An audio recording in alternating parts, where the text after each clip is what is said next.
아멘. 오늘 말씀은 누가복음 3장 7절부터 14절입니다. 신약 92쪽입니다. 누가복음 3장 7절부터 14절까지 7절 우리 합독하여 드립니다. 요한이 세례 받으러 나오는 무리에게 이르되 독사의 자식들아 누가 너희에게 일러 장차 올 진노를 피하라 하더냐. 그러므로 회개에 합당한 열매를 맺고 속으로 아브라함이 우리 조상이라 말하지 말라.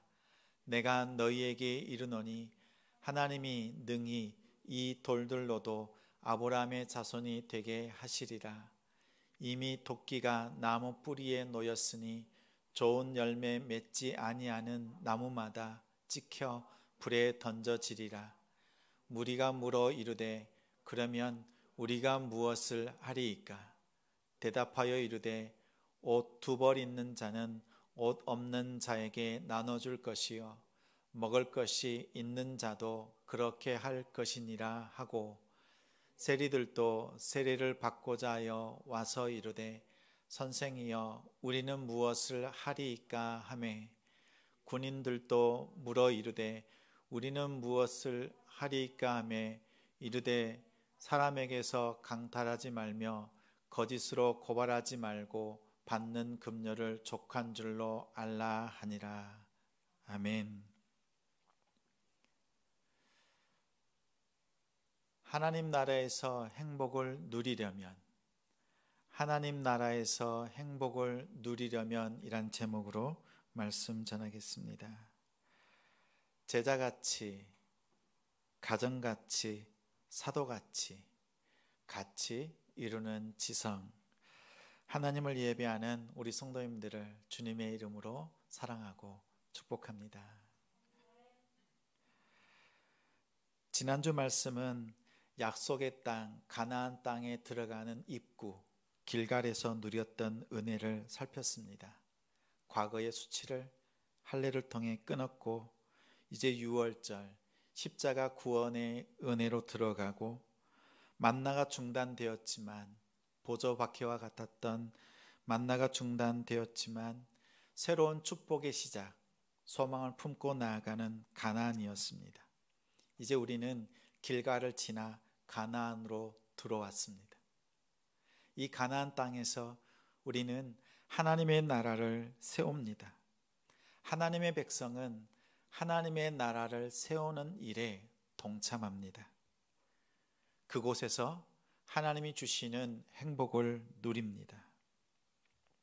우리가 가나안에서 하나님의 나라를 이루지만 그 놓여있는 우리의 상황은 2가지의 모습이 있습니다. 세상 속에서 살아가지만 구별되어야 합니다. 거룩하게 구별되어야 합니다. 또한 사명을 가지고 나아가지만 그 세상에서 하나님의 뜻을 이루어야 하는 이 2가지가 놓여 있습니다. 오늘 누가복음 3장에는 이 2가지의 상황을 이렇게 설명합니다. 먼저는 시대적인 상황, 하나님 나라를 이루감에 있어서 세상의 상황이 어떠한 상황 가운데 놓였는지를 말씀합니다. 1절과 2절에 요한이 선지자로서의 사명을 받았을 때 그 상황은 로마 황제 테리우스라고 하는 황제가 지배하는 때에 로마에 통치했던 빌라도, 그리고 헤롯 대왕이 죽고 그의 자녀들이 이제 가나안 땅을 나누어서 통치합니다. 그들은 분봉왕이었습니다. 왕이긴 왕이었지만 로마 속국 아래에 있었던 아마도 영주와 같은 그런 위치였습니다. 그렇게 로마의 식민지 가운데 헤롯 왕들의 아들들의 그 통치 가운데 있을 때에 예루살렘 성전에는 대제사장들이 그 권력을 쥐고 있었습니다. 이들은 식민지를 삼고 있었고 식민지에 있는 나라였지만 둘의 관계는 아주 조화롭게 적절하게 서로 공생하면서 또 기생하는 그러한 관계를 이루고 있습니다. 그 관계를 가만히 보면 부와 탐욕스러운 그 모습을 취하고 그리고 힘으로 지배하는 세상 나라를 이루고 있습니다. 우리가 거하고 있는 이 세상 역시 그러하죠. 위에 있는 권세들을 보면 자신이 가지고 있는 부를 더 누리려고 하고 탐욕스럽기 끝이 없습니다. 그리고 권력을 잡은 자들은 권력을 놓치지 않으려고, 빼앗기지 않으려고 갖은 수단을, 모든 방법을 동원합니다. 이것이 세상 나라의 모습입니다.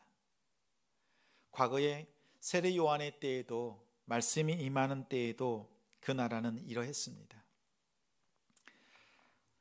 어느 날 이런 이야기를 들었습니다. 토요일이 되면 유난히 막히는 길이 있습니다. 막히는데 너무 많이 막힙니다. 로또, 복권, 판매점, 명당으로 알려진 그 판매점으로 가는 길이 너무 막힙니다. 토요일에 유독 심합니다.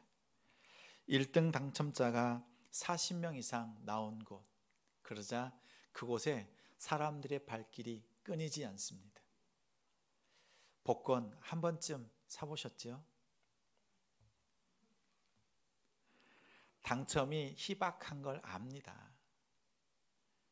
불가능하다는 것을 알면서도 혹시나 하는 마음에 삽니다. 왜 복권을 삽니까? 라고 물으면 많은 사람들이 이렇게 이야기한다 합니다. 복권을 사서 안에 가지고 있으면 한 주간이 뭔가 기다림이 있고 소망이 있는 것 같다, 이런 말을 합니다. 이것을 소망이라고 품고 있는 이 시대, 근데 이런 생각을 했습니다. 그렇게 많은 사람들이 복권을 사려고 서 있는 그 줄 가운데에 우리 믿는 크리스찬도 있겠구나. 그 가운데 그 줄을 서고 싶은 마음이 우리의 마음이기도 합니다.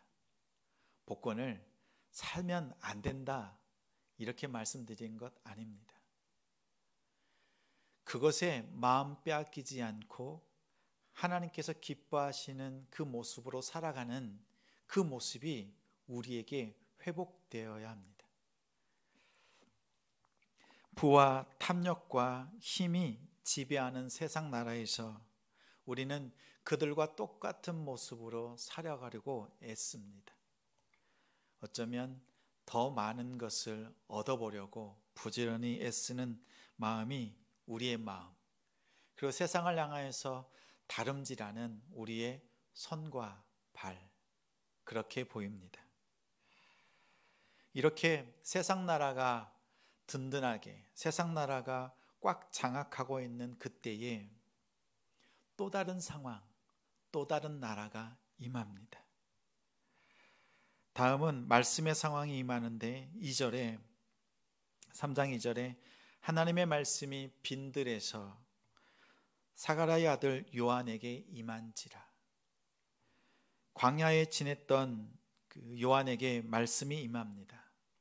사실 말씀은 하나님이 계신 성전에 말씀이 임하여야 합니다. 대제사장들이 있었던, 안나스와 가야바가 있었던 그 성전에는 하나님의 말씀이 임하지 않고 광야에 거했던 거룩한 한 사람 요한에게 말씀이 임합니다. 하나님께서 말씀을 주는 사람, 말씀을 받는 사람은 특징이 있습니다. 그 안에 거룩함이 있습니다. 우리가 말씀을 깨달을 수 있는 것은 그리스도를 통해서 거룩함을 회복할 때 말씀의 은혜를 누립니다. 마치 모세가 광야에서 사명을 받습니다. 세상 왕 바로 왕에게 보냄을 받습니다. 요한도 광야에서 말씀을 받습니다. 그리고 로마 황제 앞에, 그리고 세상을 다스리고 있는 헤롯 왕들에게 나아갑니다. 이제 이 말씀은 우리에게 주어집니다. 하나님의 백성으로 살아가는, 하나님의 거룩한 백성인 우리에게 말씀이 주어집니다. 우리는 이 말씀을 들고 세상으로 들어가야 합니다. 주께서 우리에게 주시는 말씀을 붙들고 나아갈 때 우리는 하나님이 주시는 그 은혜를, 복을 누립니다. 부와 탐욕과 힘을 가진 세상을 향해서 우리는 이 말씀을 먼저 받아야 합니다. 그 말씀은 다름 아니라 회개하라, 천국이 가까워 왔느니라. 세례 요한이 광야에 외치는 소리로 전한 말씀입니다. 요한은 요단강 근처에서 세례를 베풀었습니다. 그 세례를 베푸는데 그 세례에 대해서 이렇게 말씀합니다. 죄 사함을 위한 세례. 죄 사함 그리고 세례. 죄 사함은 해방과 자유를 의미합니다. 세례 역시 자유와 해방을 의미합니다. 이스라엘 백성들이 40년 동안 광야 생활을 할 때 먼저 건넜던 홍해가 있습니다. 광야 1세대, 출애굽한 그 1세대가 홍해를 건넙니다. 그들이 홍해를 건널 때 하나님께서 동풍으로 밤새 부셔서 그 길을 여셨습니다. 이스라엘 백성은 바닷속으로 들어갔습니다. 그리고 그 바닷물을 나왔습니다. 마찬가지로 요단강을 건넙니다.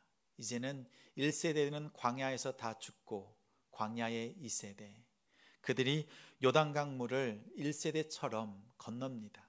물이 갈라지고 물속을 들어가서 그리고 물을 나옵니다. 공통점이 있지요. 홍해나 요단강이나 물속으로 들어갔다가 나오는 것입니다. 이것에 대해서 고린도전서 10장에 이렇게 말씀합니다. 모세에게 속하였던 자들, 그리고 여호수아에게 속하였던 자들이 바다에서 세례를 받았다. 물속에 들어갔다가 나온 것을 세례라고 말씀합니다. 요단강에서 세례를 베푸는 이 세례 요한, 요단강에서 세례를 베푼다는 것은 의미가 있지요. 홍해와 요단강을 건넜던 것처럼 이제 애굽을 뒤로하고 새로운 땅, 하나님께서 만나주시는 광야로 들어가는 사건이었습니다. 또한 요단강 역시 광야의 아픔을 뒤로하고 하나님께서 복 주시는 가나안 땅으로 들어가는, 그 새로운 나라로 들어가는 거룩한 상징적인 의미를 가지고 있습니다. 둘 다 이전의 삶을 청산하고 새로운 나라로 들어가는 것입니다. 이것에 대해서 4절부터 6절까지 이렇게 말씀합니다. 이사야서 40장 3절과 5절에 있는 말씀, 이사야 선지자의 예언이었습니다. 광야에서 외치는 자의 소리가 있다. 그리고 그 외치는 자의 소리를 통해서 구원받고 많은 영혼들이, 백성들이 주께 나아올 것이다. 높은 산, 많은 산들이 낮아질 것이다. 이렇게 얘기합니다. 그리고 주의 오시는 길을 예비하라. 이처럼 예언된 말씀으로 세례 요한은 하나님의 말씀을 선포하고 그 길을 준비합니다. 굽었던 길을 곧게 편다는 것은 그 굽었던 마음을 다시 곧게 펴서 회개함을 통하여 주님 앞에 나아갈 수 있도록 인도하는 것입니다. 회개의 표시로 세례를 받습니다. 주의 길을 준비하는 것의 핵심은 그 마음을 준비해서 겸손하게, 산이 낮아지는 것처럼 하나님 앞에 겸손히 나아가는 것입니다.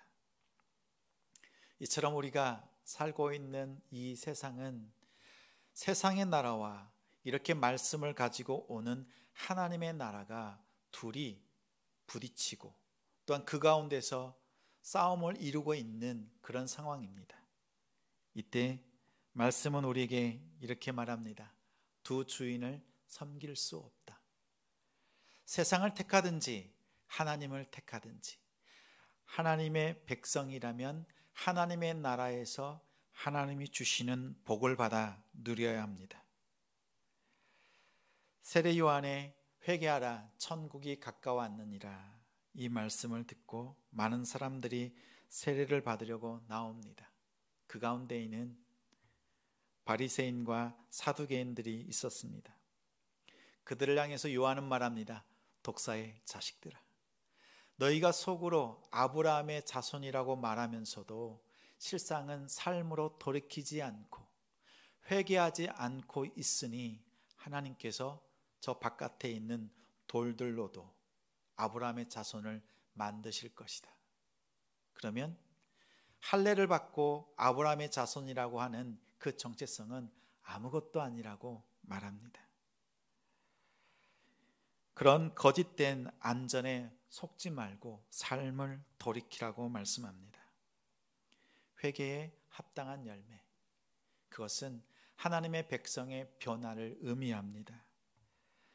하나님 나라의 특징은 백성들이 변합니다.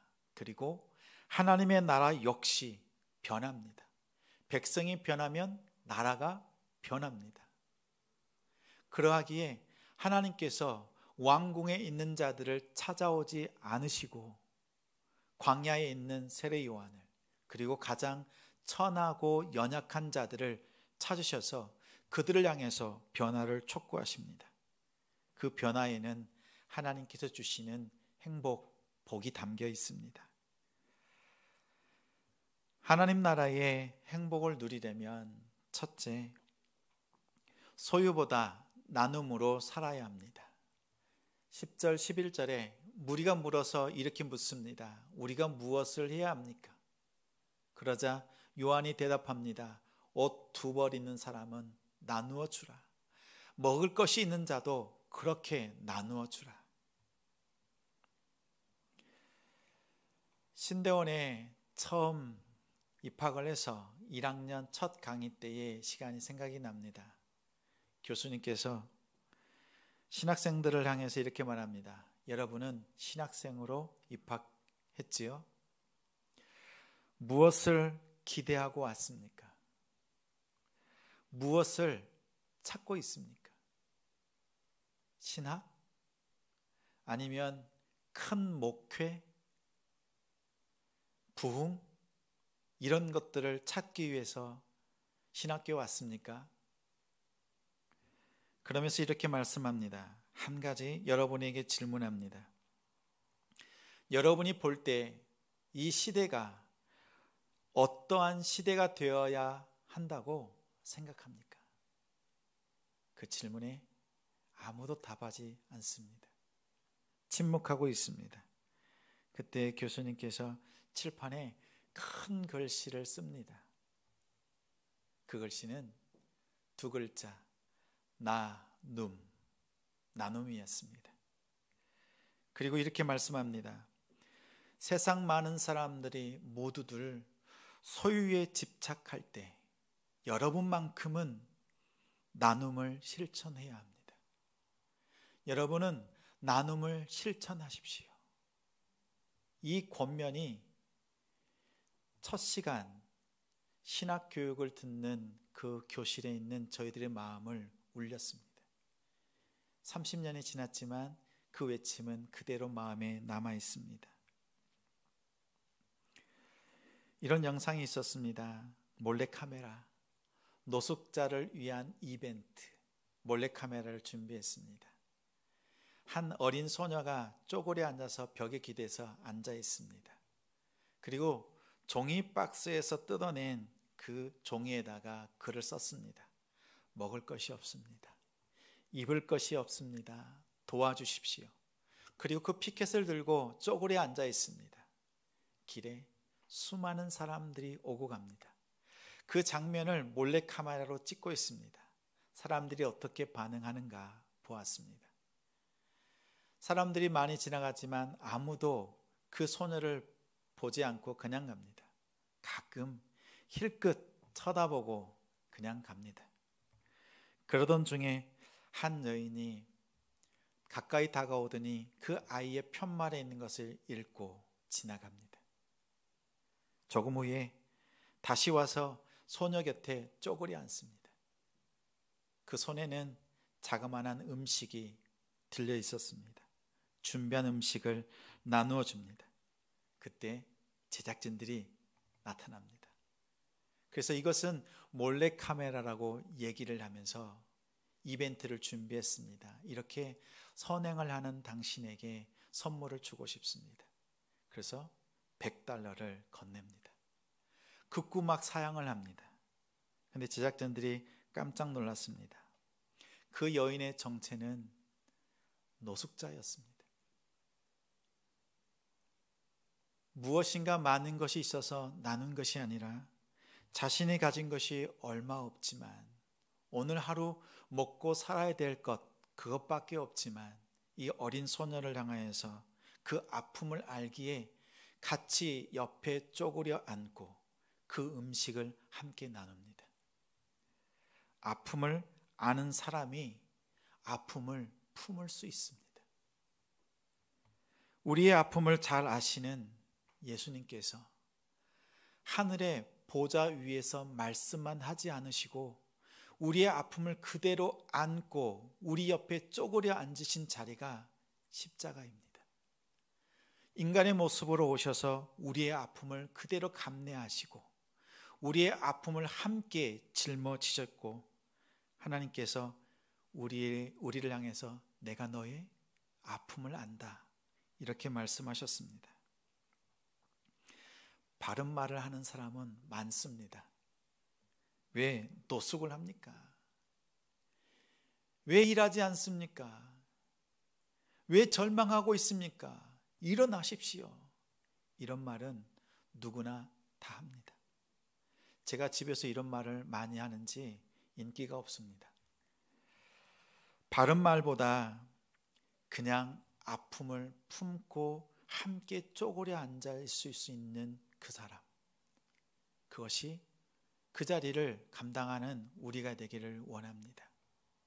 하나님께서 교회에게 원하시는 것이 무엇입니까? 많은 물질을 가지고 섬기는 것, 베푸는 것 이것이 아니라 아파하는 사람들의 그 마음을 같이 아파하고 같이 울고 웃는 것, 그래서 다시 주님을 만나 회복하는 것, 그것이 우리에게 주신 사명이기도 합니다. 오늘 요한은 옷과 음식을 다른 사람들에게 나누라고 말씀합니다. 큰 부자에게 말하지 않습니다. 나보다 연약한 지체를 돌아보라 합니다. 속옷은 겉옷보다 쌉니다. 생필품이 없어서 고통 가운데 있는 사람들을 돌아보는 것, 우리는 그런 일을 충분히 할 수 있습니다. 위를 바라보기보다 아래에 있는 연약한 사람들을, 궁핍한 사람들을 돌아보는 우리가 되길 소망합니다. 받는 것보다 주는 것이 복되다 하신 주님의 말씀을 기억하고 소유하기보다 거룩한 나눔을 통해 하나님이 주시는 복받아 누리는 우리 성도님들이 되시기를 주의 이름으로 축원합니다. 둘째는 탐욕을 버리고 청지기로 살아야 합니다. 12절 13절에 세리들도 와서 세리를 바꾸자 합니다. 선생님, 우리는 무엇을 해야 합니까? 그러자 요한이 부과된 것 외에는 거두지 말라 이렇게 말씀합니다. 세리는 당시에 로마의 정권을 등에 업고 탐욕을 부리는 사람들이었습니다. 유대인들, 동족들의 그 세금을 거두어서 로마에 바칩니다. 로마는 아주 잔혹하게 세금을 거둡니다. 그들은 이렇게 말합니다. 자, 이 지역에 세금을 가장 많이 거두어서 로마에 바칠 사람은 손을 드시오. 그러면 저마다 경쟁하여서 세금을 부릅니다. 1,000만 원이요. 2,000만 원 마치 경매하듯이. 5,000만 원이요. 가장 많은 세금을 걷어서 내겠다는 그 사람에게 그 지역의 세리로 임명합니다.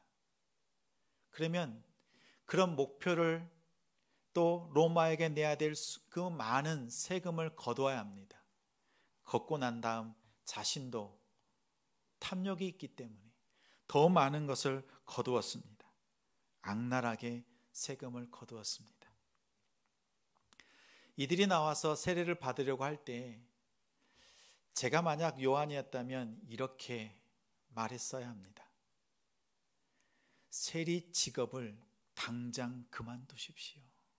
이렇게 말해야 합니다.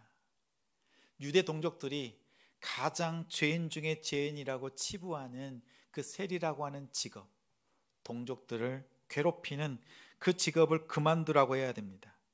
근데 세례 요한은 그렇게 말하지 않습니다. 오히려 부과된 세금 외에는 더 거두지 말라.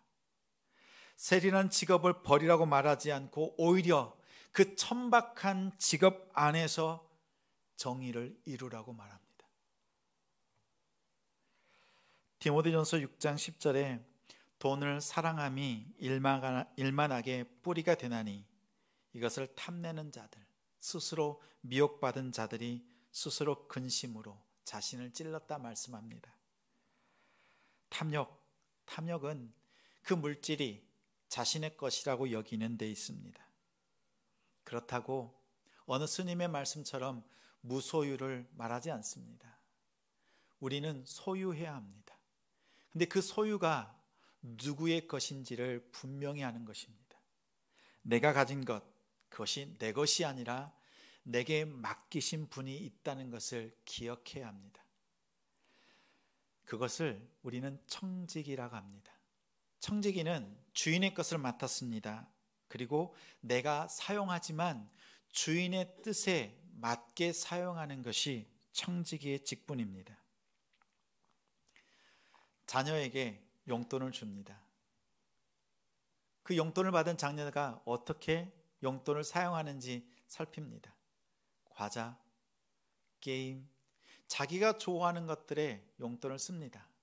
분명 쓰라고 주었지만 부모의 마음은 안절부절입니다. 저렇게 하면 안 되는데, 이 말이 쏟아져 나올 것 같습니다. 근데 자녀가 특별한 기념일에 의미 있게 누군가를 섬기고 누군가에게 베풀기 위해서 그 용돈을 쓰는 것을 볼 때 얼마나 흐뭇한지 모릅니다. 마치 하나님께서도 우리에게 물질을 주시고 그리고 사람을 주시고 시간을 주십니다. 그 주신 것으로 어떻게 하나님께 영광을 돌리는지 우리를 주목하여 보십니다. 우리는 기억해야 합니다. 내가 가지고 있는 물질과 사람들과 시간, 그 모든 것이 하나님께서 나에게 주신 것이란 것을 기억하고 이것의 소유는 하나님께 있음을 기억해야 합니다. 청지기로 섬길 수 있는 우리 되길 소망합니다. 셋째는 힘으로 빼앗지 말고 스스로 절제해야 합니다. 14절에 군인들도 와서 세례를 받고자 합니다. 우리는 무엇을 해야 합니까? 라고 할 때 사람들에게서 강탈하지 말며 거짓으로 고발하지 말고 받는 급료를 족한 줄로 여기라 말합니다. 군인들은 작은 권력을 가지고 있습니다. 저 왕궁에서 그리고 황제의 권력을 가지지 그 정도는 아니지만 작은 권력을 가지고 자기보다 아래에 있는 사람들을 탄압하고 자신의 이익을 위해서 그 권력을 쓸 수 있는 권한이 있습니다. 허가된 권력이지요. 허가되었다는 미명 아래 민간인들의 재산을 빼앗습니다. 거짓 혐의를 씌워서 무고한 백성들을 고발합니다. 그리고 더 많은 것들을 얻기 위해서 부단히 애씁니다. 우리는 이것을 세상에서 자주 경험합니다. 세상의 권력은 세월이 가면 다 내려놓아야 합니다. 과거에 하늘을 날아다니는 새도 떨어뜨린다고 했던 그 권력들, 그 권세를 가졌던 자들이 세월이 흐르자 다 늙어 권력 밖으로 밀려났습니다. 그리고 그렇게 밀려나는 모습을 봤던 억압받던 사람들이 이제는 말합니다. 적폐청산을 외칩니다. 근데 어느새 세월이 지나자 오히려 그들이 적폐청산의 대상이 되고 있습니다. 이것이 세상이 돌아가는 권력의 모습입니다. 이때 우리는 그 권력의 한 끝자락을 붙들고 그처럼 해보고 싶은 마음이 굴뚝 같습니다. 일터에서 자주 경험합니다. 일터는 작은 세상 나라와 같습니다. 누군가가 임원이 되고 관리자가 되고 또 중간 관리자, 그러면 줄을 섭니다. 이 사람, 또 이 사람. 그래서 높이 올라간 그 줄에 서서 그 권력의 맛을 누리고자 합니다. 어느 정도 중간 관리자가 되면 아랫사람들을 억압합니다. 더 많은 성과를 내게 하려고 갖은 수단을 씁니다. 결국엔 자신이 높아지려고 하는 술수입니다. 그리고 어느 날 그 줄이 썩은 동아줄이 되어서 끊어지면 그 직책을 내려놓고 이제 평사원이 됩니다. 그러면 다른 사람이, 후배가 이제 관리자가 됩니다.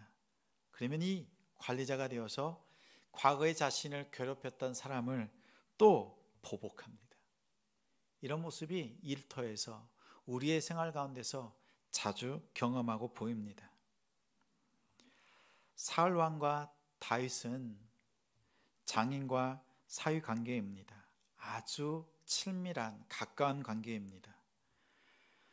자신보다 높아진 다윗을 시기합니다. 다윗을 죽이려 합니다. 그래서 다윗은 사울 왕을 죽일 수 있는 기회가 여러 차례 있었음에도 불구하고 죽이지 않습니다. 보복하지 않습니다. 자신이 하나님 앞에 있음을 기억하고 하나님께서 기름 부으신 자를 자신이 죽일 수 없다고 고백합니다. 그랬던 다윗이 권력의 정점에 이르렀을 때에 자신의 충신을 죽이고 또 한 여인을 간음하는 그 죄악을 범합니다. 믿음의 모습이 있는 것 같기도 하다가도 무너지는 것이 우리의 모습이기도 합니다. 빌립보서 4장 11절과 13절에 이렇게 말씀합니다. 내가 궁핍함으로 말하는 것이 아니라 어떠한 형편에든지 나는 자족하기를 배웠노라. 사도 바울의 고백입니다. 비천에 처할 줄도 풍부에 처할 줄도 배부름과 배고픔과 그리고 이 모든 것들 가운데에서 누릴 수 있는 일체의 비결을 배웠노라. 13절에 내게 능력 주시는 자 안에서 내가 모든 것을 할 수 있다. 이렇게 고백합니다. 어떠한 상황 가운데서도 내가 무엇이든지 다 할 수 있다는 것이 아니라 어떠한 상황 가운데서도 하나님께 영광을 돌려드릴 준비가 되어 있다. 하나님께서 나를 통해서 일하실 때 모든 것을 내어줄 준비가 되어 있다는 고백이기도 합니다. 자신에게 주어진 힘을 스스로 절제해야 합니다. 예수님께서 십자가에서 비웃는 대제사장과 바리새인과 그들을 향해서 절제하셨습니다. 십자가에서 당장 내려오셔서 그들을 심판하고 십자가에서 구원하시는 예수님 자신을 보여줄 수 있었습니다. 그러나 예수님께서는 참으셨습니다. 하나님의 구원을 이루시는 그 길을 묵묵히 십자가에서 죽음으로 감당하셨습니다. 이제 우리는 예수님을 닮아 그 십자가의 길을 걸어야 합니다. 때로는 희생과 때로는 절제와 또한 내게 주신 것으로 만족하는 데 그쳐야 될 수도 있습니다. 이것이 하나님 나라에서 누리는 하나님이 주시는 복입니다. 말씀을 맺습니다. 세상 나라를 이기는 하나님 나라는 그 나라의 행복을 누리려면 첫째, 소유보다 나눔으로 살아야 합니다. 나누십시오. 나보다 더 연약한 이들을 살피십시오. 돌아보십시오. 그 안에 하나님이 주시는 복이 있습니다. 탐욕을 버리고 하나님께서 내게 주신 것, 하나님의 뜻, 주인의 뜻대로 섬기십시오. 주인의 뜻대로 사용하십시오. 또 우리가 힘이 있을 때 누군가를 억압하기보다 스스로 절제하고 만족하며 하나님께서 주시는 선한 영향력을 끼치는 우리 한 사람 한 사람, 우리 성도님들이 되시기를 주의 이름으로 축원합니다.